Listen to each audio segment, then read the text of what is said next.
Dream wedding turns into a nightmare as my fiancé constantly takes his sister's side, leading me to question our entire relationship. I, 30F, am getting married to Roy, 31 male. We met in college and hit it off right away. He's handsome, charming, smart and supportive. We fell in love and planned our entire future together. We planned where to live, how many kids to have, vacations, college fund for children, retirement, etc. I love him so much. He's my soulmate and my best friend. He would tell me he's proud of me whenever I achieve something. He's super supportive of my dreams and ambitions. He'd motivate me to take up projects which I was hesitant to. He'd reassure me that I'm capable and talented enough. He'd compliment me every time I got dressed to go out and tell me how lucky he was to have me as his GF. Roy's father passed away when he was just 8 years old and his elder sister Kim, 33F, was 10. His mother, Yami, 55F, never remarried. She's a very kind and sweet lady. I never got to know Kim as she lived in a different city for work and rarely visit us.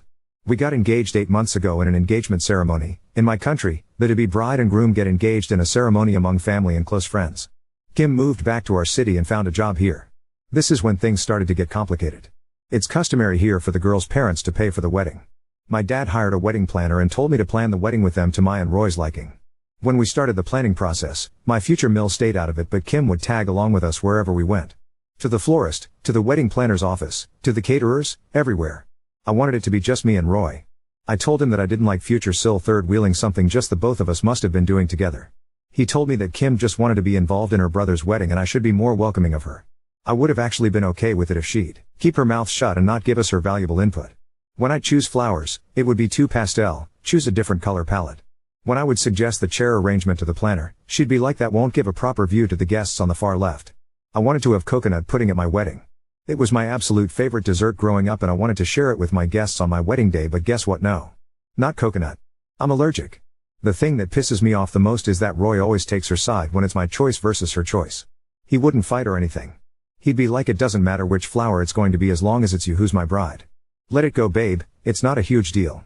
The only thing that's important is that we're marrying each other and starting a new life together. When the coconut pudding thing happened, he asked me not to be selfish as it's not just about me and it's about both of us and our families. He said, Kim is family and I cannot exclude her from having the food at our wedding. I was really frustrated at this point. It's as if we're planning Kim's wedding and not mine. The final straw was when we were shopping wedding dresses. Wedding wear would be an appropriate word as it is our traditional clothing. My mom picked out this beautiful green dress for me and I loved it so much. But Kim had to poke her nose here as well. She told me that green isn't my color and I should try something else. Roy agreed with her. Then I tried different dresses and finally decided on a rose gold dress that I liked too, but not as much as the green one. We then started to shop for the families of the bride and the groom. When it was Kim's turn, I kid you not, this B/TCH picks out the same green dress and decides she's gonna buy it. I lost it.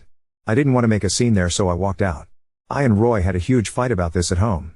He told me that green wasn't going well with my skin tone, and that it suits Kim better, that I should stop acting so immature, that Kim picked that dress after I'd already picked out mine. I couldn't believe my ears. For the first time since we started planning our wedding, I noticed how he's always taken Kim's side and never mine. I couldn't believe that the man I was looking at was the same man I fell in love with. Roy and Kim shared a strong bond due to losing their father so young. They were each other's best friends and support system growing up. But that doesn't justify him taking her side when it's our wedding and our vision. Back in college when we were dating, he'd brag about his sister to anyone he could, even if that person was complimenting me. Like, if someone complimented the taste of the coffee I made, he'd be like, if you think this is delicious, then you must try the coffee my sister makes, etc. It was annoying but wasn't a big deal and I let it go as I knew he was really close to her. But this time I cannot let go. It's our wedding. Not Kim's wedding. I yelled at him that if this wedding is happening, then it's happening like we both envisioned it or it's not happening at all. Roy got mad at me and yelled that I was just jealous of his sister as I can never be as good as her. That I am a bitter person for holding a grudge against Kim even though she's been nothing but kind to me. That she was just trying to help, etc. I don't hold any grudge against her. I just want to have my dream wedding. Ada? NTA, stop the bus. Get off and run. Run, baby, run.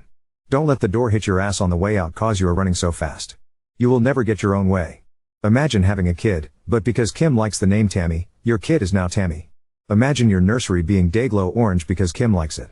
You are in a relationship that is 2 against 1. Want to guess which side you have been placed on? Do you really want to live your entire life doing whatever Kim wants? Don't be stupid enough to think he will change. He won't. Don't waste your time trying to get him on your side. Stop the planning now, and tell your dad to not pay a dime to anyone for anything. Save your dad some money before he pays anything. I can finally see how doomed my future is if I decide to marry this man. I want to call my mom and cry so bad. I just want to hug my parents and tell them that they were right about him and that I was blinded by love. But I'll have to wait. I can't let them see me in such miserable condition. I need to put myself together and be mentally ready to handle this situation. I've already called the wedding planner and asked her to block any further payments to the vendors. Update 1.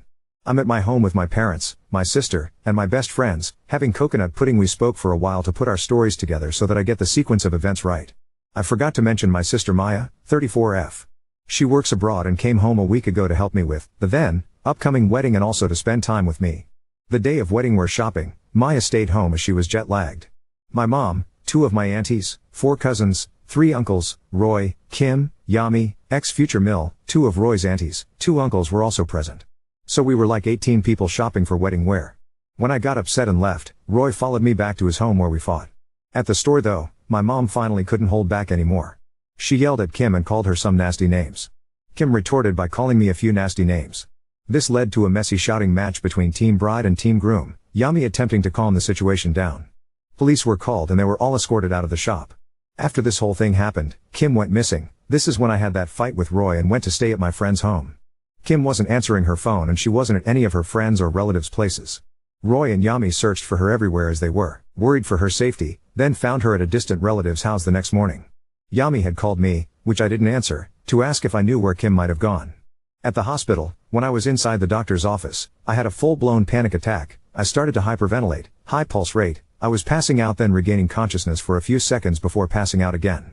I just remember a needle piercing my butt. I was knocked out for a whole day, while my friend told me I was awake and acting drunk, but I don't remember anything that happened. I woke up on my bed at my parents' house. Nobody asked me anything or spoke to me about what had happened. My mom smiled sweetly at me when she saw me wake up and asked me if I wanted some coffee, and guess what? Mom's coffee kicks Kim's coffee's ass any day. Maya and I spoke about her life abroad. My dad brought me some snacks and ice cream. It felt good to put off thinking about the wedding and the fallout to a later time. Maya hugged me while I slept that night. I remember my heart feeling warm and tears running down my cheeks. She kept saying everything will be okay, have faith in God, it's okay to cry and let it all out. Next morning, I got a call from Roy. I picked up. He asked me where I was and I said I'm at my home. He said he wants to meet me at his place to sit down and resolve the differences between us. I said okay, I'll be there. I can move on only if I end this chapter of my life once and for all. My dad drove me, Maya and my mom to Roy's place. Roy, Kim, Yami and his uncle, Yami's brother, were there.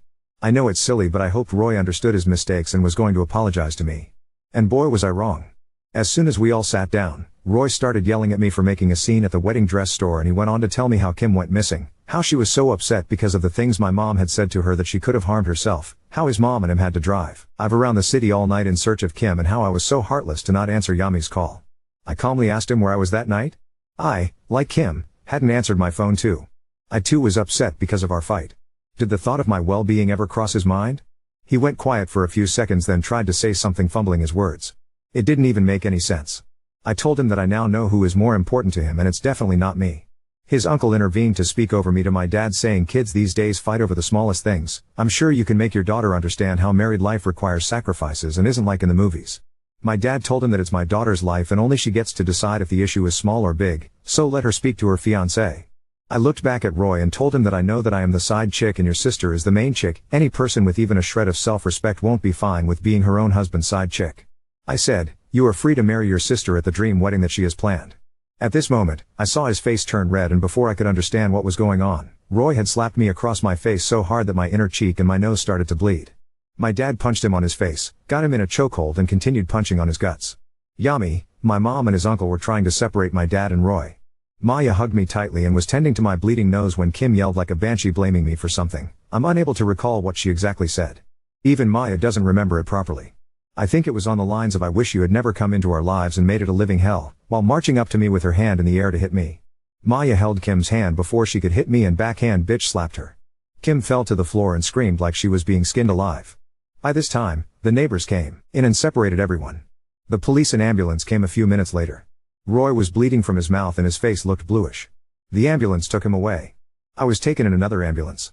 After I was treated, I was taken to the police station where mine and Roy's family were seated, but Roy wasn't there. Yami approached me and told me that she's sorry and wished me luck for my future.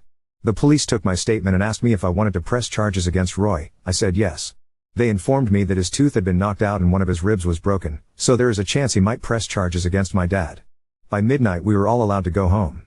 This morning, my friends came over and we all had our breakfast together. After a lot of discussion, we decided that I need to start therapy as well as medication for my mental health. We ordered pizza for lunch and my dad kept making lame jokes. Later Mom, me, Maya, best friend 1 and best friend 2, account owner, started reading the comments on my post. Mom was so happy about the replies to my comment about wanting to call my mom and cry. She told me that I should never worry about being vulnerable with them. I need not put on a strong front for them when I'm actually hurting inside. She said she'd wished I'd contacted her sooner. I would like to thank every single one of you who took out time to comment and show concern for a complete stranger. If it weren't for people like you, I wouldn't have seen the issues that I see so clearly now. I might have even forgiven him and ended up in a miserable marriage. I thank you all from the bottom of my heart. You all restore my faith in humanity. And for those who said that I need to grow a spine, well yes I do, but I'd like to share my POV in my country. Girls are taught from a very young age that girls who keep families together are good girls and girls who break families are bad ones. Even though my parents never taught me that and I have a Master's degree, this concept somehow got ingrained in my brain at a very young age. That's why I wouldn't speak up to Kim. I didn't want to cause conflict between them because that's what the bad girls do. I hope therapy helps resolve it. I'm still grieving the loss of not just the past and the relationship but also the beautiful future I'd dreamt of. I'm grieving the loss of the love of my life, a person who actually never existed. I know it will take time for me to heal but I do feel lighter. My parents are over the moon but they hide their happiness from me as they know I'm still hurting. They look like they've aged backward. Roy has been discharged from the hospital. I hope he and his sister live happily ever after. You have such a supportive family. I am so happy for you that you found out who really loves you and dumped Roy. You're going to be so happy without Kim and Roy destroying your happiness. The way I felt so claustrophobic since Kim moved back is something that I have never experienced. Now that feeling is gone. This shows me that it was the right decision to dump him. Now on to second story. Husband prioritized his daughter over our honeymoon and now I feel completely unseen and neglected in our relationship. I, 28F, have been with Michael, 41 male, for the last 8 years. We got engaged 1.5 years ago and decided to get married once my master's degree was done. Michael has a daughter, F, 12, who lives across the country. I found out I was pregnant 4.5 months ago. When I told Michael, he looked shocked. I suggested we postpone the wedding, but he said no. In fact, let's have the wedding earlier. We can have a small courthouse wedding, and once the baby is born, we will have a nice party. I reluctantly agreed. We set a date, I got a nice dress, and my friend did my hair and makeup. I showed up and saw that Michael didn't bother wearing a clean shirt. He wore his old jeans, didn't shave or shower, and wore his old t-shirt. I asked him if he really wanted to marry me. He said yes, let's go, hurry up. After the ceremony, we went for lunch, and he told me his daughter is moving in with us, so it's best to cancel our honeymoon/baby moon that was supposed to be in September. I was shocked and asked why. He said he can't just abandon his kid for a week. Ella is moving across the country, everything is new to her, we need to bond with her. Get over yourself. You are going to be a mom, how about a little empathy? I just stayed quiet. He went back to work, and I went back to my place to pack my stuff alone because I was officially moving in with him. Now that Ella has moved in, I feel completely unseen. He spends all his free time doing stuff with her, and I'm not invited. He says his kid has been through a lot and he needs to bond with her. I pretty much spend all my time alone, either at school or at my part-time job. I go to all my baby appointments alone. Today, he told me he is taking her to Disneyland because September is her birthday. I feel so petty, but September was supposed to be our honeymoon. I asked, and I guess I'm not invited to the trip, right? He said you are always invited, but this time I want it to be me and her only. It's the first time I get to be with her on her birthday. I just left for school and cried. Why is he punishing me for getting pregnant? Things were great before, and all of a sudden, I don't even exist anymore. Ada for resenting my husband? Am I too needy and unreasonable? Oop, no, I had no clue. He just informed me during the lunch, babe. That is not how a loving husband would approach such a topic. And his comments on top of that? Jesus seems like he thinks that now that you're married and pregnant, there is no way you'll leave and he can treat you however. That is not right. You deserve better. There are a million red flags in this post. Make sure your support system is tight. Talk to people about possibly staying with them. Put money to the side. And then, only when you have a plan, it him down and tell him that if things don't change, you're gone. Oop, yes. Apparently he had been discussing with Ella's mom for weeks about this. Nope. I wasn't even aware my wife took it upon herself to write her side yesterday. She left to stay with her coworker to clear her mind before making any decisions. Since then, many of my friends have read her post, contacted me, and called me a monster. Here is my side, and I'm genuinely wondering if I'm the bad guy here. I have been with my wife for the last 8 years. She got pregnant while we were engaged. I suggested having a small courthouse wedding and then a nice party when the baby was born. I have a daughter from a previous relationship. When her mother was pregnant, she left to stay with her parents across the country. I only met her maybe once a year. I was never involved in her life. Before our courthouse wedding, her mother messaged me that my daughter was moving in with me because she was pregnant and thought Ella, my daughter, should be with me. When I told my wife after our wedding, she didn't say anything. I told her that I was postponing our honeymoon since I couldn't leave my girl, who had just moved in and was feeling abandoned, just to go on some trip. My wife didn't say anything. Since Ella moved in, I have tried my best to make her feel welcome. I take her to extracurricular activities, she sees a therapist that I take her to, and I take her fishing with me. My wife has not only been very distant but also decided not to communicate with either of us. She hasn't put any effort into connecting with my daughter. They speak maybe a few words a day. My wife is always quiet, which makes things awkward. On top of that, she is jealous of my daughter and expects me to baby her because she is pregnant. She suggests crashing, I say no each time, in on any father-daughter activity without realizing my kid has been through so much. She expects me to come to all her baby appointments. I explain that I am working full-time and do all these extracurricular activities with Ella. Plus, she can just show me the ultrasound pictures later, it's not like there is anything I can do. My presence is not necessary for these appointments. Now, here is the thing, am I an asshole for trying to be there for my child? For putting my child first? For expecting my wife to be an adult and not expect me to baby her? She is using her pregnancy to be emotional and guilt trip me because she is jealous of a literal child. Uda. Your wife is expecting your child. You have made no effort to make her feel special or wanted. You are putting your daughter's needs, understandable, over your wife's, who is also carrying your child, needs. Taking her to one of your father-daughter outings isn't going to kill you, rather it will help your daughter and wife bond. Frankly, your attitude about your wife wanting you at her medical appointments and everything in between is just concerning. You are making no effort to make your wife comfortable and more importantly at peace. Grow up and act like a husband for once too. Oop, I married her. Right away. Most men walk away. Oop, you are treating me like I'm a monster and captured the princess. Lol, we love each other. Just because I have boundaries and expectations doesn't mean I'm a monster. Oop, I do love her and the baby she is carrying. Our problem is she likes to be treated like a child and competes with my daughter. I expect her to act like an adult. I saw people told her in her post to murder my baby. No, she is not getting an abortion. Reddit is toxic sometimes. Update 1. I haven't slept all night. It's 7 a.m. in Toronto now, and I'm a mess. I thought I'd give you an update. Some of you called me a troll because you couldn't believe what an insensitive jackass I was. Well, you weren't wrong. Here's the update. My wife texted me yesterday, saying she found a new place and is planning to talk to a lawyer soon. She asked when she could come by to package her stuff. I was floored. I thought she was kidding or trying to scare me. But she wasn't, she was very serious. She came over with her coworker, Jen. I asked her if she could please stay and talk, then I'd give her a ride back to her coworker's place later. Her coworker gave me the dirtiest look and left. We talked for hours. I'm a monster and a crappy husband. She generally has anxiety, and pregnancy made it worse, and she's been dealing with it alone. Apparently, there was a scare during an ultrasound, and she had a full-blown panic attack. She said she was so lonely that the ultrasound tech and nurses had to help her out. Luckily, further testing showed that the baby is fine. I felt sick to my stomach picturing her alone and having a panic attack. I asked her why she didn't tell me. She said she had asked me many times to come, but each time I either called it stupid or made fun of her for being a big baby. She said while she was waiting for the further testing results, she was so anxious that she was throwing up all the time. I lived with her, yet I was so full of myself I didn't even notice. I begged her to come back. She said she can't at this time because of her mental health. I asked if I could come to the appointments from now on. She said, of course. We're going to see a marriage counselor as soon as possible. She said she'll only move back when the counselor says she's ready because, at this point, she's not. I asked if I could still take her out on date nights. She looked at me and asked if I was just doing this to expect sex afterward and trick her into coming back. I swore that I would drop her off at her place every time, no sleepovers and no expectations. Just dinners, talking, and doing activities like when we were dating. She smiled. She asked about my daughter, and I told her she misses you. She said, no, she doesn't even know me. I admitted she was right. I told her I messed up and that hopefully, when she's ready, she can join us on some outings. She said, yeah, maybe. I drove her back to her coworker.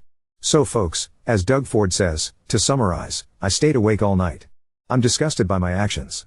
So that's the update as of now. My wife has left me for now, and I'm skating on very thin ice. Hopefully, I'll have more positive updates soon. P.S. I admitted I was a selfish puss. I have been getting DMs suggesting to kill myself, or hope my wife miscarry so she would be free. I'm going to stop replying. You still are TA. You weren't the only one disgusted by what you wrote. The post and the responses that followed only had one thing in common: me and I. My house, my expenses, my daughter, my rules, my this, my that. Never once did you talk about your wife in an equal partner sense of a way. Even though your wife knew about your daughter, you sprung her on her. Never once did you find it right to discuss with her first. Her life was going to be impacted by it too. She made every attempt to be close to your daughter, which was stonewalled by you. You dismissed your pregnant wife's concerns as being jealous and a baby competing with your daughter. The fact that you were so ignorant to your wife's pleas that you totally sent her into a downward spiral. Despite all of this, your wife is still willing to give you a chance. That right there tells you what an amazing person she is. I hope for your sake, you have changed, because if you haven't, then God help you.